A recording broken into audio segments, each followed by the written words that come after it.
Sejam todos bem-vindos ao canal Nerd All Generations. Quem nunca viu um filme pensou, esse roteirista ou diretor claramente não estava em pleno gozo de suas faculdades mentais quando realizou essa obra aqui. Porque não é possível que alguém olhou para essa história e achou que aquilo realmente fazia algum sentido. Mas aí a obra avisa que é baseada em fatos reais. E como você duvida disso, resolve checar essa alegação. E para seu espanto, descobre que um urso ingeriu um tijolo de talco pompom, um imbecil resolveu ir para a guerra só para levar cerveja para os parças, e marombeiros usuários do suco, mas sem função cognitiva, resolve ficar ricos sequestrando um milionário. Eu sei que parece mentira, parece roteiro exagerado, parece aquelas ideias que seriam rejeitadas por serem absurdas demais, mas tudo isso realmente aconteceu. E hoje separamos 5 filmes baseados em histórias reais que provam que a realidade não é só estranha, ela é completamente sem noção. E acreditem, meus caros, algumas dessas histórias são ainda mais absurdas na vida real do que nos próprios filmes, como vamos ver nesse vídeo. Mas antes, peço a vocês para nos ajudar a crescer aqui na plataforma, se inscrevendo no canal, dando aquele like para fortalecer e ativando o sininho para não perder o próximo vídeo. E agora, sem mais delongas, vamos ao vídeo!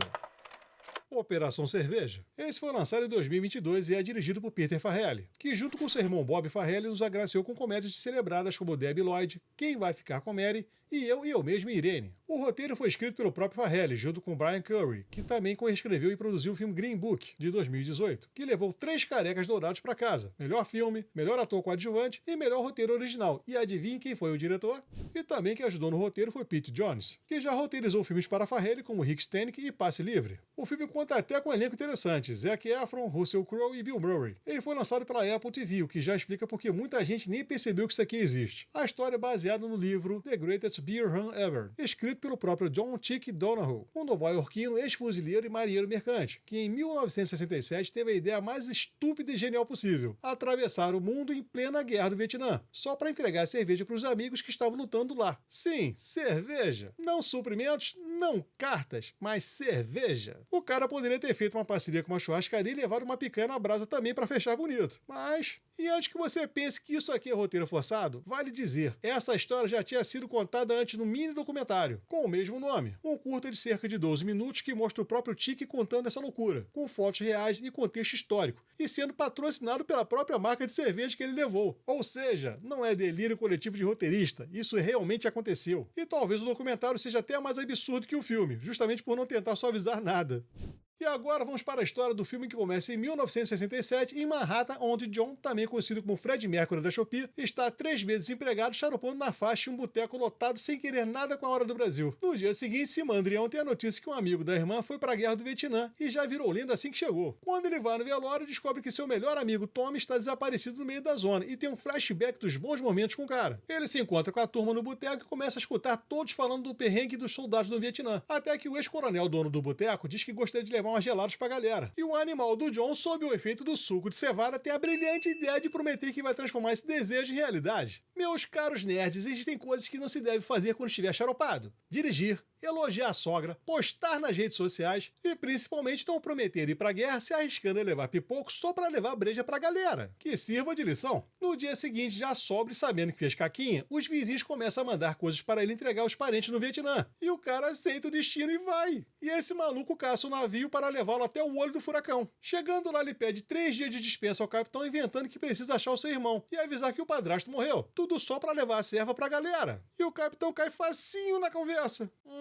Vou deixar essa ideia anotada aqui. Quem sabe dá pra usar no carnaval do ano que vem. Vai que... Para achar um dos amigos, ele vai pedir uma informação à polícia, que pensa que o cara tá aprontando. Mas é liberado depois de lhes dar uma cervejinha. Parece até que o filme foi gravado no Brasil. Ele acha um dos amigos e começa a distribuição de suco de cevada. De repente entra um sargento virado no samurai querendo saber quem é o cara da cerveja. E quando ele diz que vê o Vietnã a passeio, o sargento pensa que ele é um turista. E pra quem não sabe, turista era o codinome dos agentes secretos da CIA que perambulavam por todo o Vietnã, com livre acesso a qualquer lugar e bancados pelo governo americano, mas sem ter suas identidades expostas. A galera enche o pote e no dia seguinte conta pra ele onde está o próximo amigo. Ele vai procurar alguém que possa levá-lo até lá em uma birosca frequentada por jornalistas e encontra o Maximus Decimus Meridius, que pelo visto nos últimos anos o único coliseu que ele tem entrado é no das massas. Depois de uma dica do barman de que só militares podem trafegar em área de conflito, ele resolve incorporar o personagem e se transforma no agente Fred Mercury da CIA. Com isso o cara consegue carona até uma base aérea onde o comandante, achando que o cara é da CIA, lhe dá um passe livre Super Gold Mega Prêmio Black Platino para ele passear onde quiser, e já começa pegando um voo até o campo de batalha onde seu amigo está no meio do pipoco comendo solto. E mesmo assim ele manda chamar o cara pelo rádio que vem correndo no meio do chumbo descendo no lombo dele, só para dar de cara com Fred Mercury com 2 latinhas na mão. Rapaz, se fosse meu amigo enfiar essa latinha no caneco dele. O sargento fica sabendo que o Fred Mercury é um borra-botas e manda o amigo dele levá-lo embora até conseguir despachar o imbecil de volta para América. E o amigo retribui a gentileza arrastando o Fred Mercury pelo mesmo caminho que ele passou antes, onde o chumbo quente continua descendo a rodo. Eles param em uma trincheira onde passam a noite para matar o tempo, tampam no suco de cevada. E no dia seguinte, o Fred Mercury consegue uma vaga em um helicóptero com mais 3 passageiros, sendo que um deles, depois de uma massagem, aprende a cantar igual a canário, mas não aprende a voar como um.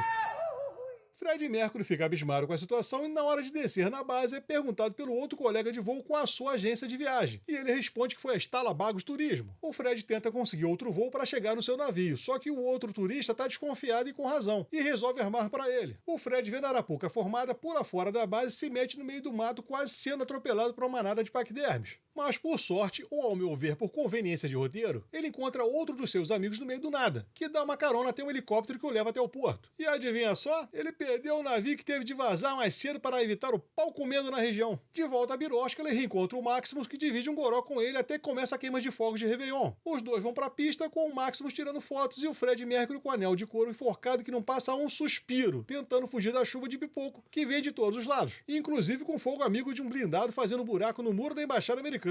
No dia seguinte, ele pega uma carona com o Maximus até uma base onde outro amigo seu está, mas chegando lá descobre que foi bombardeada. Ele encontra outro amigo que está sendo remendado na enfermaria e pede a ele um bonde até uma base para pegar um voo direto para casa, pago pelo contribuinte, lógico. E quando chega a hora do embarque, descobre que o seu melhor amigo Tommy foi conhecer São Pedro. Quando ele chega de volta ao bar, dá um oi para a galera e o dono oferece uma rodada. Mas o Fred Mercury diz não. Acho que ele pensou 2 vezes antes de encher o pote fazer outra promessa imbecil. Fred vai até a mãe do Tommy e, após receber um abraço consolador, vai até uma praça e encontra sua irmã, que recebe a última lata de suco de cevada. Fim. Bom, vamos à análise disso aqui. O simples fato de, na vida real, essa história não terminar com a frase "e ele foi de arrasta assim que pisou no Vietnã" já é um milagre narrativo. O filme pega essa ideia absurda e transforma no seu motor principal. Só que, como todo bom baseado em fatos reais, ele precisa dar aquela ajustada marota. Um detalhe absurdo que o filme mostra e é real é que, por estar de jeans e camiseta em lugares onde só havia fardados, os militares achavam que ele era um agente infiltrado da CIA. E o cara não desmentia, o que facilitou conseguir caronas de helicóptero entre as bases. Eu sei, essa história no papel parece até uma piada. Um maluco aspirante a bebum resolve levar breja pra galera no Vietnã, onde o pipoco tá comendo solto, só pra mostrar aos amigos que eles não foram esquecidos pela pátria. E na prática foi exatamente isso que o Tic fez. A narrativa brinca com coincidências, encontros improváveis e uma sorte absurda que só existe em roteiro. Na vida real, muita coisa foi bem menos cinematográfica. O cara pegou carona em navios mercantes, entrou em zonas de guerra sem autorização, ficou perdido no fuzuê da zona de combate e só não foi fazer visita a São Pedro porque o anjo da guarda dele deve ter feito curso na mesma escola do anjo da guarda do Rambo. Se no filme parece legal, na realidade foi tiro, porrada e bomba direto. A Operação Cerveja tem um orçamento estimado entre 30 e 40 milhões de dólares, o que é bastante dinheiro para um filme que mistura comédia, drama e guerra sem cravar em nenhum dos 3. O lançamento nos cinemas foi bem limitado, quase simbólico antes de cair direto no catálogo da Apple TV. Resultado, bilheteria praticamente irrelevante, algo comum desse tipo de produção feita já pensando no streaming. Agora, olha essa aprovação no Rotten Tomatoes. 43% da crítica e 91% do público. E dessa vez eu vou com o público. É um filme interessante, dá pra passar o tempo e me fez rir em alguns momentos. E esse eu recomendo. Sem Dor, Sem Ganho. Esse estreou em 2013 e quem dirigiu foi Michael Bay, diretor conhecido por explosões absurdas, robôs gigantescos e patriotismo exagerado. Mas com certeza esse foi o seu filme mais estranho e irônico do seu currículo. O cidadão resolve contar uma história real tão absurda que nem ele precisou exagerar tanto assim. O roteiro ficou por conta de Christopher Marcus e Stephen McFeely, dupla que depois escreveria Capitão América e Vingadores Ultimato. Mas antes de salvar o universo, eles resolveram contar a história de 3 caras que acharam que poderiam virar milionários usando halteres, frases motivacionais e crimes mal planejados. O filme é baseado numa série de reportagens do jornal Miami New Times sobre a San Jin Gang, um grupo de fisiculturistas de Miami dos anos 90, que pretendiam realizar o sonho americano da noite pro dia. Mas ao invés de estudar, trabalhar e conquistar o seu lugar ao sol, esses animais resolvem usar de métodos nada ortodoxos para conseguir o que querem, como vamos ver agora.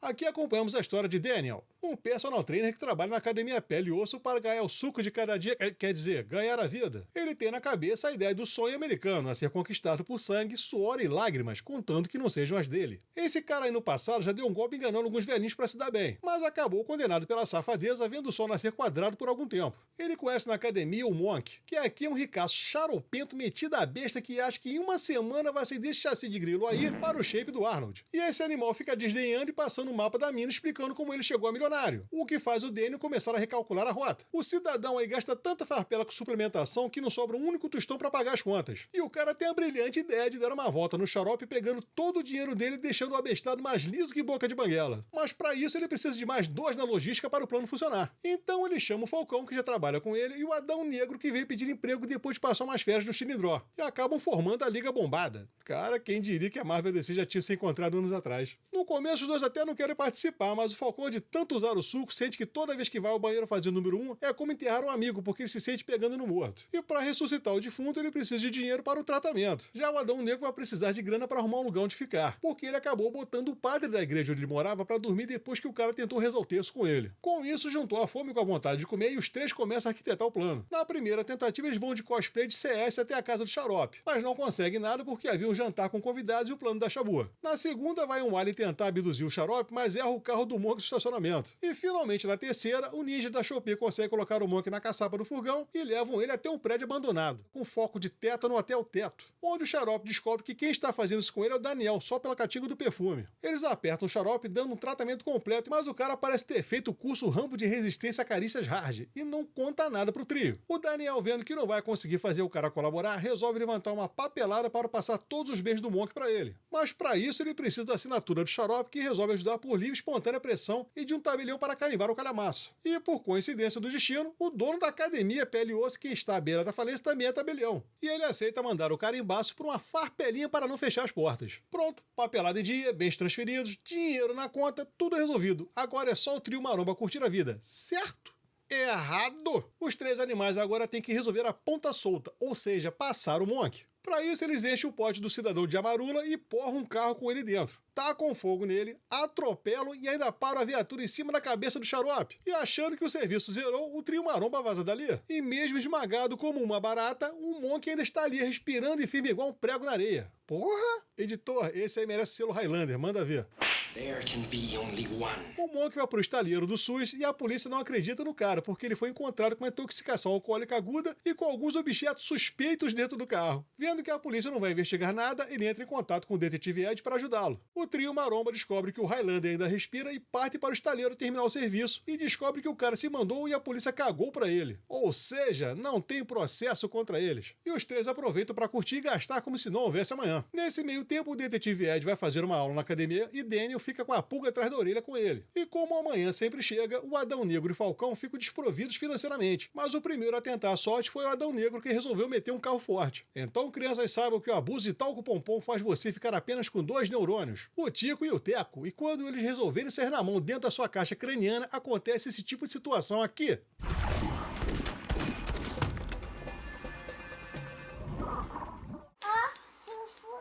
E com menos um dedo no pisante, Adão chega no casamento do Falcão e decide fazer mais uma asneira. Aliviar um outro casal de seus pertences utilizando o mesmo golpe dado no Monk. Enquanto isso, o detetive Ed leva Monk para sua casa para não deixar que ninguém o mande de lona. Os três patetas fazem uma reunião com o casal na casa do Falcão para dar o golpe. Mas tudo dá errado quando o cara desconfia do Daniel, que se irrita e bota o cara para puxar ferro, mas não usando os músculos e sim a cabeça. E a patroa dele, depois de sacudir as peitiolas siliconadas, leva uma agulhada do Falcão no popote. E ela apaga e vira lenda. Agora que a lambança está feita, eles vão às compras para dar uma geral nos presuntos e se livrar das provas incriminatórias. Nesse meio tempo, o detetive Ed recebe a visita do chefe de polícia, falando do desaparecimento do casal que o trio maromba passou e pede ajuda para resolver essa pendenga. Enquanto isso, os patetas desovam os 2 Kinder Ovo em um brejal para em seguida voltar para a sua vida normal, que de normal não tem nada. E a polícia, com suspeitos na alça de mira, pede ajuda do detetive e vai atrás de marombas. O primeiro a ser levado para ver o sol nascer quadrado é o dono da academia, seguido do Falcão, que é pego em casa, e o Adão Negro, que foi entregue pelo padre que lhe botou para dormir. Já o Daniel fugiu para as barramos para tentar limpar a conta do caixa 2 do Monk. Mas o plano não dá certo, assim como todos os outros planos, e ele vai em cana. No julgamento eles quase saíram de boa, porque não havia provas físicas. Até que a polícia achou o casal de presuntos, e graças ao código de barras do implante do silicone da dama achado no brejal, a vítima foi reconhecida. Com isso, Adão cantou feito canário para reduzir a pena e caguetou seus amigos marombas, conseguindo 15 anos de férias em Bangu 1. Já o Falcão e o Daniel ganharam um bilhete premiado da justiça americana, que dá direito a uma passagem só de ida para o inferno sentar no colo do capiroto. Fim. Bom, vamos conhecer um pouco dessa história aqui. Na vida real, Danny era um treinador obcecado por sucesso, dinheiro, status e curso de autoajuda. Esse animal, para conseguir tudo isso, resolveu fazer o que vocês acabaram de ver. Lógico que sem as piadinhas que o roteirista jogou no meio da história, que foi pras telonas. Mas várias coisas vistas ali eram reais, como o fato do Danny ser um personagem quase cartunesco, sempre discussão sobre meritocracia e pensamento positivo. Essas falas não são exagero no roteiro. Muitas falas são inspiradas em depoimentos reais. O grupo realmente acreditava que estava fazendo algo justo, e não se viam como criminosos, mas como empreendedores injustiçados pelo sistema. O empresário sequestrado sofreu semanas de tortura física e psicológica. No filme, isso tudo é acelerado, estilizado e tratado com humor ácido. Na realidade, tudo isso foi muito mais longo, cruel e perturbador. O filme suaviza vários detalhes porque, se mostrasse tudo como foi, deixaria de ser comédia e viraria um true crime, pesado demais até para Michael Bay. E quando você acha que não tem como piorar, tem. Depois do sequestro principal, o grupo resolve expandir o negócio. No filme só aparecem cenas quase cômicas, com crimes cometidos usando disfarces e máscaras, parecendo vilões de filmes B. Na vida real, a Sanjin Gang passou a usar perucas, óculos escuros e até máscaras para cometer extorsões, roubos e eliminar testemunhas. O detalhe é que os disfarces eram tão ruins quanto o planejamento. Eles continuavam usando os mesmos carros, os mesmos contatos e cometendo crimes do mesmo jeito desastroso. Em vez de parecerem gênios do crime, dá a impressão que estão jogando GTA Vice City na vida real. Outro ponto que o filme passa pano é o personagem do The Rock. No filme ele é Paul Doyle, um gigante gentil e religioso. Na vida real, esse personagem é uma fusão de 3 pessoas diferentes: Jorge Delgado, Carl Weathers e Mário Sanches. O Doyle real, baseado principalmente em Jorge Delgado, era muito mais violento e menos inocente do que o filme pinta. Mark Schiller, que sobreviveu por puro acaso, acabou sendo peça-chave para derrubar o grupo. Ignorado várias vezes pela polícia, ele insistiu, voltou ao confronto, reuniu provas e não desistiu até que alguém resolvesse ouvir. Sem isso, a Sanjin Gang provavelmente teria escapado. Michael Bay sabia que ninguém ia acreditar nessa história, por isso ele enche o filme de placas lembrando o espectador o tempo todo. E isso ainda é uma história real. Não é só piada estilística, é quase um pedido de desculpas antecipado. Na recepção, o filme dividiu geral. A crítica ficou em cima do muro, acusando o longo de glamorizar criminosos e banalizar a violência real. Já o público abraçou o absurdo. Com um orçamento relativamente baixo para o padrão Bay, cerca de 26 milhões de dólares, o filme arrecadou mais de 86 milhões de dólares no mundo, se tornando um sucesso financeiro. Com o tempo, Sem Dor, Sem Ganho virou cult. E hoje, muita gente vê o filme como uma das obras mais autorais do diretor, justamente por ser pequeno, estranho, ácido e desconfortável. Um filme engraçado do jeito errado. É só mais um caso onde a realidade resolveu provar que não precisa de Hollywood para parecer absurda.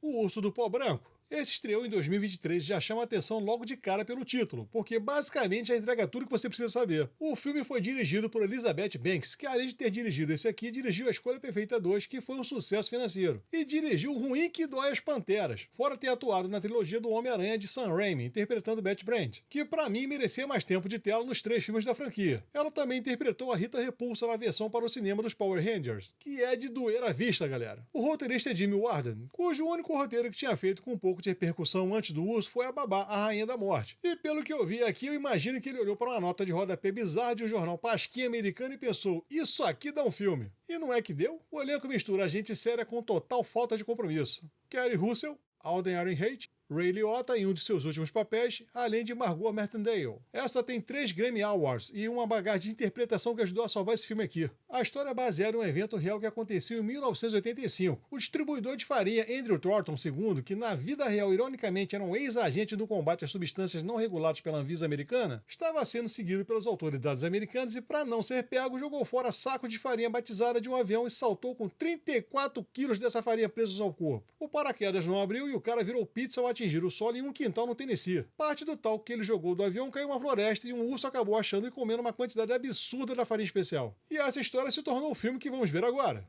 Essa loucura aqui começa com Pablo Escobar da Shopee lançando de um teco-teco várias bolsas cheias de talco pompom. E na hora que ele vai acompanhar as entregas, o animal acaba dando uma de Stormtrooper e senta o chifre na porta do avião. Saltando assim queda livre. Livre de consciência. Corta para um casal fazendo um passeio nas florestas da Geórgia nos idos de 1985. O casal para em frente a um penhasco admirando a paisagem. E quando nota um urso coçando o butico nas árvores, resolve tirar mais fotos. Mas o peludo os vê e vai para cima virado no modo giraia. Os dois invocam o espírito de Usain Bolt e correm para a bater o recorde de 100 metros rasos. Mas o barbudo se estabaca no chão, dando tempo do peludo fazer um lanchinho com a primeira dama do cara. E cerca de 200 quilômetros dali, no Tennessee, a polícia acha o que sobrou do Escobar da Shopee. Só que o detetive do caso já sabia da ficha corrida do presunto. Ele trabalhava para um chefão dono de uma distribuidora de talco pompom, que chama um jagunço para ir buscar uma mercadoria extraviada junto com seu filho que resolveu largar os negócios da família. E em outro lado da cidade, vemos uma garotinha tiririca da vida porque a mãe enfermeira vai sair para dar uns pegas em um colega no trabalho. Afinal, mãe solteira também tem suas necessidades. Numa birosca da cidade, o jagunço acha o filho do patrão chorando as mágoas por ter perdido a digníssima. E os dois se preparam para ir atrás do carregamento de pompom. A aborrecente bolada resolve faltar aula para dar um rolê com um coleguinha no meio do mato para achar uma cachoeira. Já a mãe, quando chega em casa, recebe uma ligação da escola avisando que a aborrecente e o coleguinha não deram o ar da graça na sala de aula. Os dois chegam na floresta e acabam encontrando um tijolo de talco pompom. Mas adivinhem só, eles não foram os únicos. O ursinho pó, depois de uma cafungada, bota as crianças para correr com o butico trancado. A mãe da aborrecente chega na sede do Parque Florestal e pede ajuda do guia e da guarda florestal no parque. E na mesma hora o jagunço e o filho do chefão chegam no parque. O jagunço vai tirar uma água do joelho e 3 delinquentes chegam para aliviá-lo de seus pertences. Mas acabam levando que o Jake Paul levou do Anthony Joshua. A coreografia de luta aqui é tão boa que depois que a molecada vai de lona, do nada aparece a faca agarrada na paleta para ver se ela tá assada. Continuidade sem vergonha. O jagunço bota os 3 para dormir e acha um dos tijolos de pompom com eles. E o jagunço aproveita para pegar o platinado aí que serve de GPS, para encontrar a parte da mercadoria que os cria de shop esconderam no mato. E na floresta a mãe acha o amiguinho da filha fazendo cover de macaco com caneco na mão em cima de uma árvore, quando o peludo chega atacando geral. Ele dá uma unhada no popote da guarda que não aguenta a pressão e vai procurar ajuda. Já o guia corre para subir em uma árvore só para ser atacado e virar petisco.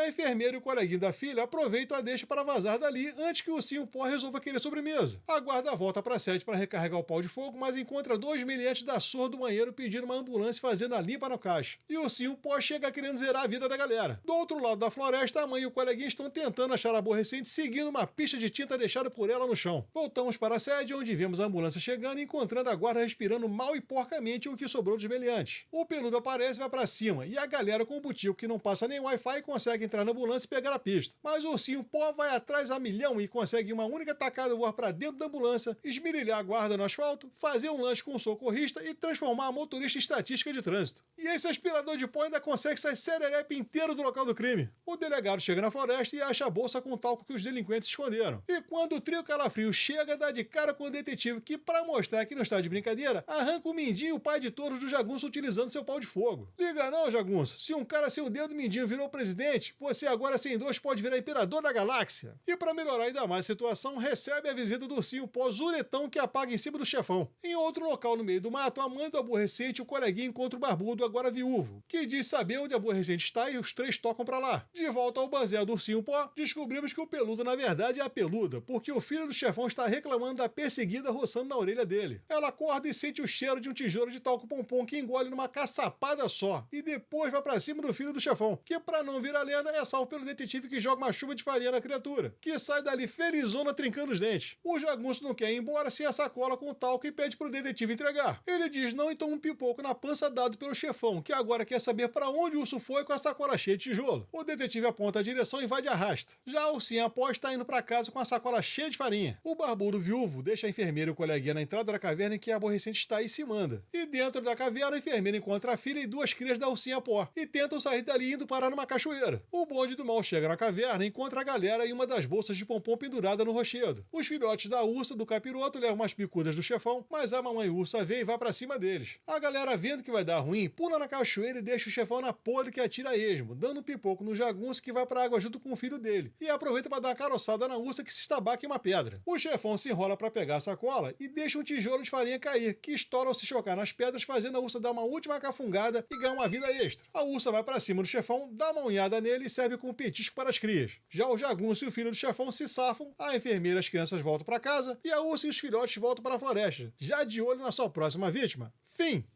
É, na vida real, a dura realidade que infelizmente o urso teve uma overdose pelo uso da farinha do capiroto. E hoje ele se encontra no céu dos ursos. Sem perseguições, sem ataques, apenas uma tragédia da natureza. E é exatamente aqui que o filme entra. Olha para a realidade e diz, ok, mas e se? No cinema, o urso não só sobrevive como vira uma criatura psicopata com sangue nos olhos e movida a talco pompom. Comparando com a história real, a fidelidade é praticamente simbólica. Curiosamente, o urso real virou uma espécie de lenda. O corpo foi empalhado e hoje é uma atração turística em um shopping em Kentucky. Buck, apelidado informalmente de Pablo Escobar. Isso sim é real. A jornada do cadáver do urso é quase tão louca quanto o filme. Ele já foi roubado, passou pelas mãos de um médico, de um investigador de Las Vegas e até de colecionador de itens exóticos antes de voltar para o museu. Na recepção, o filme foi um sucesso justamente por entender o que ele é. A crítica ficou dividida, mas reconheceu que o longa cumpre exatamente o que promete. O público abraçou a ideia, memes explodiram e o boca a boca fez o resto. Com um orçamento estimado de cerca de 35 milhões de dólares, o filme arrecadou mais de 88 milhões mundialmente, o que é um baita lucro para algo tão,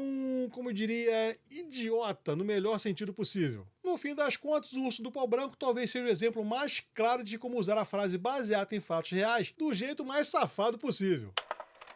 O Desinformante. Esse filme lançado em 2009, dirigido por Steven Soderbergh, que tem um currículo bem interessante. Ele dirigiu sucessos de bilheteria como Traffic, que lhe rendeu um Oscar de melhor diretor, Erin Brockovich, Sexo, Mentiras e Videotape e a ótima trilogia 11 Homens e um Segredo. Mas também carrega nas costas fracassos de arrecadação como O Rei da Colina, The Underneath, Kafka e The Good German. Isso mostra os altos e baixos da sua vida, mas mesmo assim eu considero um bom diretor. O roteirista é Scott Burns, que já deu uma força nos roteiros de Rogue One e Planeta dos Macacos: O Confronto, mas sem ser creditado. E co-roteirizou o ótimo thriller de ação e espionagem Ultimato Borne com Matt Damon. Esse filme é daquelas histórias que parecem inventadas demais para serem reais, mas são justamente reais demais para parecerem inventadas. Estrelado por Matt Damon, a trama conta a história real envolvendo a gigante do agronegócio Art Daniels Midland. No centro da trama está Mark Whittaker, um executivo da ADM que decide colaborar com o FBI e denunciar o cartel internacional de fixação de preços no mercado de lisina, um aditivo usado em ração animal. Durante os anos 1990, a empresa e seus concorrentes internacionais combinavam artificialmente os preços dos produtos em reuniões secretas pelo mundo. Até aqui parece a clássica história de denunciante corajoso, que resolve enfrentar o próprio sistema. Só que vamos ver agora que não foi bem assim. Esse aí é o Mark pilotando seu Porsche e conversando com seu filho sobre todos os benefícios do milho, que ele é utilizado em suco de laranja, calda de panqueca e em sacolas biodegradáveis. Só faltou dizer que também usa o que sobra do sabugo como papel higiênico. Esse cara é um alto executivo da empresa agroindustrial Art Daniels Midland, também conhecida como ADM. E pelos primeiros 60 segundos que ele é apresentado, já dá pra saber que o cidadão não bate bem das ideias. A gente fala Porsche ou Porsche? Eu já ouvi dos dois jeitos. Morei 3 anos na Alemanha, devia saber como se diz milho em alemão. A palavra alemã que eu gosto é Kugelschreiber.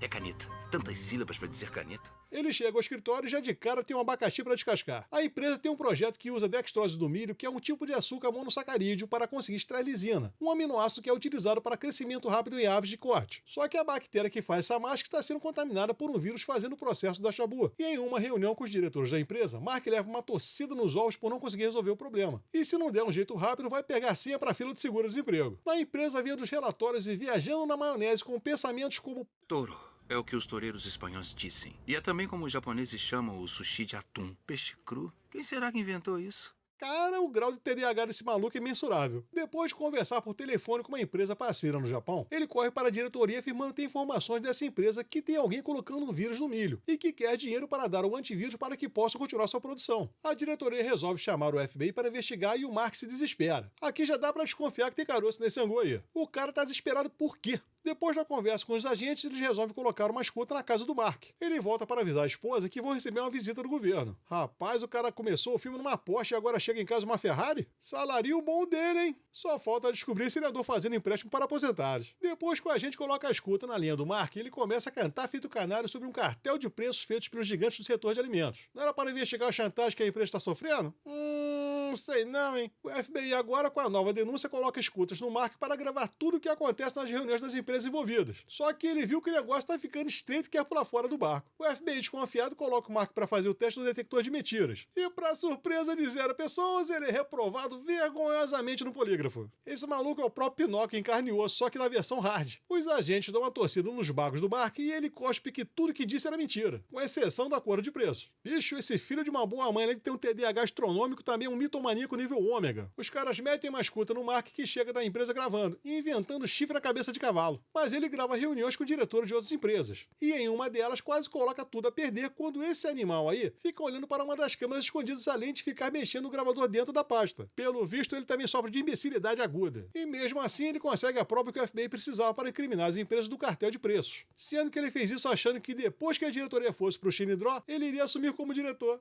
Malandrinho ele! E começa o arrasto do FBI em cima da galera. Mas o FBI descobriu que essa besta contou para os mais próximos, como sua secretária e um amigo que ele colocou na empresa. E os agentes ficam pistola sabendo que isso poderia colocar tudo a perder. A diretoria chega na sala do Mark e ele resolve contar tudo sobre a colaboração com o FBI para o advogado da empresa. Vendo que esse mingau de araruta tá cheio de caroço, o advogado manda ele procurar outro para defendê-lo e tira o dele da reta. E o Mark começa a jogar tudo no ventilador até chegar na imprensa, inventando que ele é a vítima de tudo. Bicho, esse é o Forrest Gump do mal, só conta mentira. Mas um belo dia, os advogados da empresa ligam para ele depois de acharem faturas falsificadas pagas para uma empresa que recebia os valores e repassavam para a conta do Mark. O butico dele tranca e o FBI passa a saber que, sem vergonha, um tremendo 7-1. As investigações começam e quanto mais mexe, mais dinheiro desviado pelo Mark aparece. Ou seja, a cada pena puxada sai uma galha inteira. Vendo que deu fezes, o Mark inventa que levou uma massagem gratuita e joga para a imprensa. Começa o rebuliço judiciário e o Mark, com os caraminguás que sobraram, contrata o Saul Goodman da Shopee aí, que, para ajudar, traz um laudo médico dizendo que o Mark perdeu o parafuso, arruela e porca das ideias. E adivinha só, o laudo é falso? Esse cara faz valer a frase: quando você pensa que chegou no fundo do poço, é aí que se abre o alçapão. Pombas só faz merda. O caso vai a julgamento e o Mark consegue 9 anos de férias pagas pelo Estado. E aparentemente ele jogou porrinha apostando no cabelo esses anos todos, mas pelo visto perdeu muitas partidas. E o cara, após cumprir a pena, volta a ver sua digníssima e pensando em vir para o Brasil tentar uma vaga de político ou talvez abrir um banco.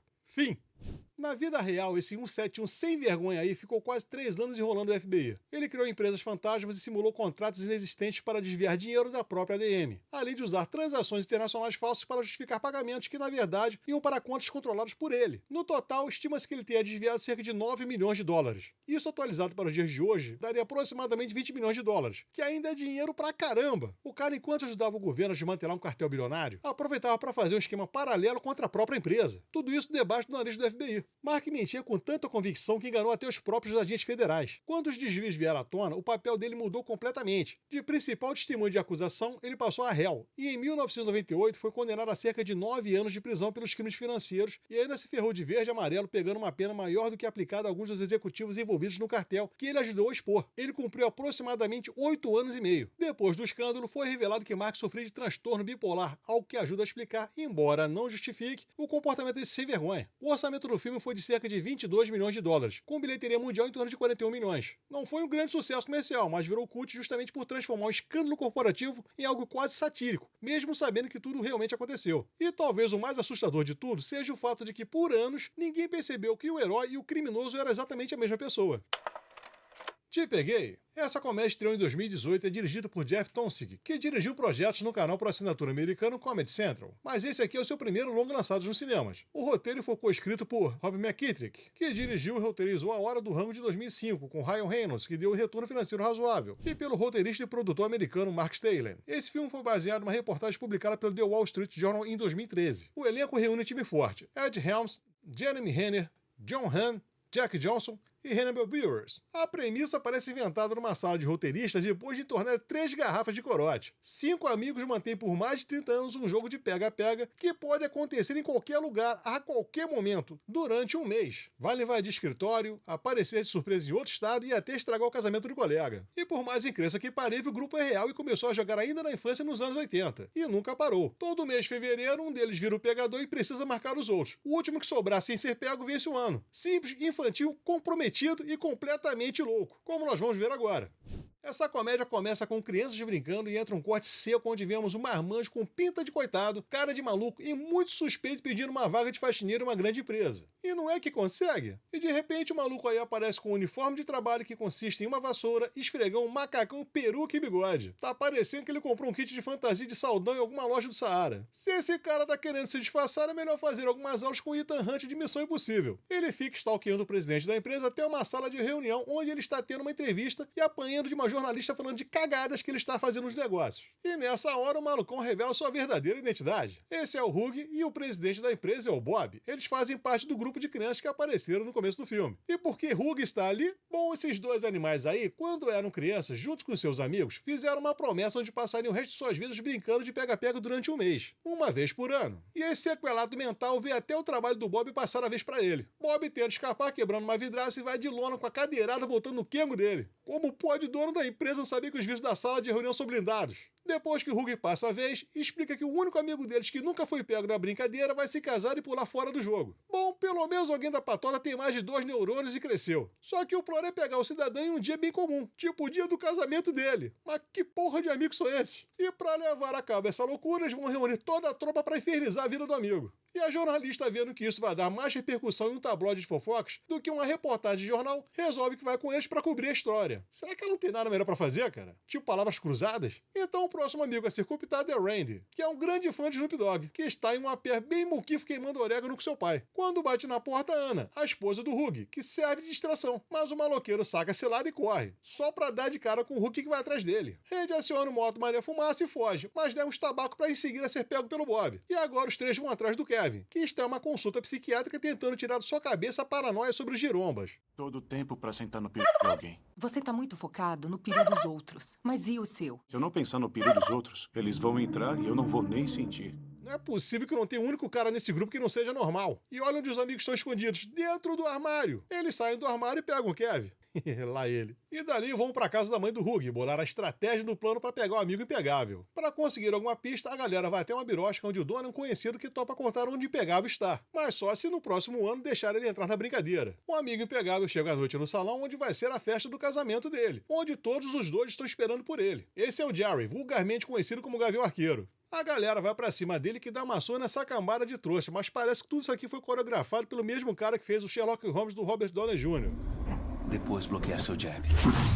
Um cruzado de direita no rosto. O Callahan se aproxima pela esquerda. Ativando o modo não contato. E deixá-lo confuso. Bloquear com o cotovelo. E golpear na cintura. Meu corpo não pode ser tocado. Essa cena aqui explica muito bem por que esses caras passaram 30 anos tentando pegar o Jerry e nunca conseguiram. Depois da surra, eles conhecem a noiva do Jerry, que pede para não atrapalhar a cerimônia de casamento. Então eles fazem um acordo em que não vão usar o plantão no dia do casório. Mas até lá a guerra continua. Eles invadem a casa do Jerry para pegá-lo de surpresa, mas eles que são surpreendidos. O Jerry mostra pra cambada que está na casa da mãe do Hugh. E ele avisa que está prestes a fazer umas carícias no ursinho de pelúcia do Hugh que ele tem desde bebê. Todos correm pra casa do Hugh e descobrem que foram enganados. O Jerry estava em um quarto falso o tempo inteiro. 1-0 pro Jerry. Hugh se fantasia de vovó Mafalda para tentar pegar o Jerry em um shopping, mas esqueceu de trocar os pisantes. E Jerry incorpora o espírito de Bruce Lee e dá uma surra com a bolsinha na vovó Mafalda. Porra, vou jogar meus nunchacos fora e comprar uma bolsinha. Quero ver vagabundo me encarar na rua. E Hugh, depois de uma coça e humilhação, perde mais uma. 2-0 pro Jerry. No dia do ensaio do casamento, tá todo mundo lá. Inclusive uma antiga peguete do Randy e do Bob que começam a disputar ela novamente. E Jerry foge do lugar, mas é seguido pelo grupo. Com exceção do Bob, que está tentando marcar um golaço com a peguete. A perseguição come solta até o grupo chegar no mato indo atrás do Jerry. Com direito à trilha sonora do Ozzy tocando Olha o Boi. Mas com a ajuda de alguns clones, o Jerry vai passando cada um dos três patetas. 3-0 pro Jerry. O cara tá ganhando de lavada. E no desespero, os oretas vão até a academia do Jerry e depois de torcer o saco da atendente, descobre que o Jerry foi para uma reunião dos AA. Os caras bloqueiam as portas do local e se disfarçam para pegar o Jerry. E mesmo levando outra coça, conseguem fazer o Jerry se trancar por trás de uma porta de cantina. E quando o plano parecia que ia dar certo, chega a noiva para jogar água no chope do grupo, dizendo que o noivo tem que ir pro casamento. Ela começa a passar mal e os caras deixam o Jerry sair de boa para levar a loira pra UPA. A trupe volta pra casa da mãe do Hugh, cheia de remorso só pra descobrir pelo Instagram que o casamento vai acontecer e que a loira fez teatro tablado e passou a perna nesse monte de trouxa aí. Toca todo mundo pro casório com sangue nos olhos. E o Hugh acaba tendo a ideia de atacar assim que os noivos trocarem as alianças e o casamento se consumar. Então vemos o planejamento do plano. Mas aí nós vemos essa execução rocambolesca aqui. E Hugh se estatela no chão e apaga. O cara acorda no hospital e todo mundo descobre que ele está com seu prazo de validade vencendo em menos de um ano, porque está com um tumor no fígado maior que as suas bolas. O Jerry faz uma chamada de vídeo e descobre que o cara brevemente vai fazer uma viagem para conhecer São Pedro. E com pena do amigo, deixa ele pegá-lo. E agora que tiraram o cabaço do Jerry, todo mundo começa a brincar de pega-pega dentro do hospital e tocando o maior zaralho. Fim. Meus caros nerds, o filme pega a história real e transforma num espetáculo quase de ação. O personagem de Jeremy Renner parece um ninja urbano. O cara é praticamente impossível ser tocado. Ele corre em câmera lenta, calcula ângulos de fuga, antecipa movimentos. Na vida real, o amigo que inspirou o personagem realmente tinha um histórico impressionante de vitórias. Mas não chegava a ser um Jason Bourne do pega-pega. Outro ponto interessante é o drama envolvendo a doença terminal do filme. O longa usa isso como motor emocional para justificar a intensidade final do jogo. Na história real, isso não fazia parte do grupo original. Foi uma adição do roteiro para dar mais peso e transformar uma comédia maluca maluca numa história sobre amizade e passagem de tempo. Na vida real, os caras realmente viajaram entre estados para pegar um amigo desprevenido. Já se esconderam no trabalho uns dos outros, já apareceram do nada em reuniões familiares, mas não havia perseguições coreografadas nem saltos dramáticos por cima de mesas em câmera lenta. E detalhe, os amigos reais apareceram no final do filme em imagens de registros verdadeiros. Simplesmente hilária essa parte. Agora vamos falar em números. O orçamento do filme foi de aproximadamente 28 milhões de dólares, e ele arrecadou cerca de 75 milhões mundialmente. Retorno moderado e nada explosivo, mas sólido bastante para justificar sua existência. A crítica e o público ficou dividido, como dá para perceber aqui no Rotten Tomatoes. Alguns acharam que o filme era só uma comédia boba ou com uma premissa curiosa. Outros viram ali algo mais interessante, uma reflexão sobre amizade masculina adulta, competição infantil e medo de crescer. Já eu, na minha humilde opinião fecal, vi uma comédia descerebrada que me fez dar umas boas risadas. A melhor parte não é a ação, é o fato que um grupo de coroas decidiu que maturidade é opcional e mantiveram um jogo infantil vivo por décadas. E honestamente, essa sensação que é transmitida aqui é uma das melhores coisas do filme. E se vocês conhecem outras histórias absurdas que foram prastelonas como essas aqui, coloquem nos comentários. E se ficou até aqui é porque gostou do vídeo. Então peço por favor para nos ajudar a crescer aqui na plataforma, se inscrevendo no canal, dando aquele like para fortalecer e acionando o sininho para não perder os próximos vídeos. E aproveite para conhecer nosso trabalho clicando em algum dos vídeos aqui nos cards. Garanto que vão gostar. E mais uma vez, obrigado a todos e vazei!